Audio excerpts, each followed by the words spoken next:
రోజు రోజుకు మనుషుల్లో మానవత్వం సన్నగిల్లుతోంది. ఆకలితో అలమటిస్తున్న ఓ చిన్నారి ఇంటి ముందు ఉన్న జామ చెట్టు నుంచి కాయ కోసిందని ఓ మాజీ సైనికుడు అత్యంత దారుణంగా హింసించి గొలుసులతో బంధించి నరకం చూపించాడు.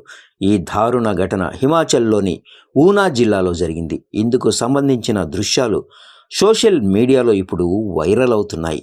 వలస వచ్చిన కుటుంబానికి చెందిన ఓ చిన్నారి మాజీ సైనికుడి ఇంటి ముందు ఉన్న జామ చెట్టు నుంచి ఒక కాయను కోసింది. దీంతో అతడు చిన్నారిని పట్టుకొని చిత్రహింసలకు గురిచేసి మెట్ల దగ్గర ఉన్న ఇనుప రాడ్డుకు గొలుసులు వేసి బంధించాడు.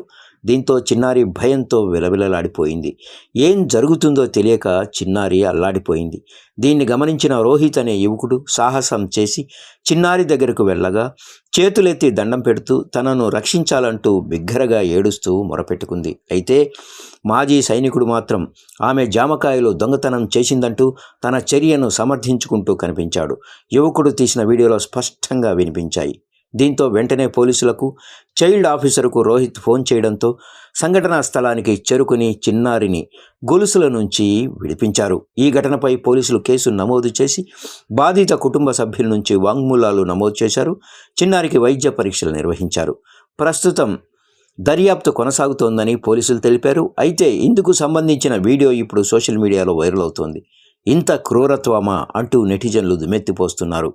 ₹5 ఖరీదు చేసే జామ కోసం గొలుసులతో బంధిస్తారా అంటూ మాజీ సైనికుడిపై మండిపడుతూ ఉన్నారు.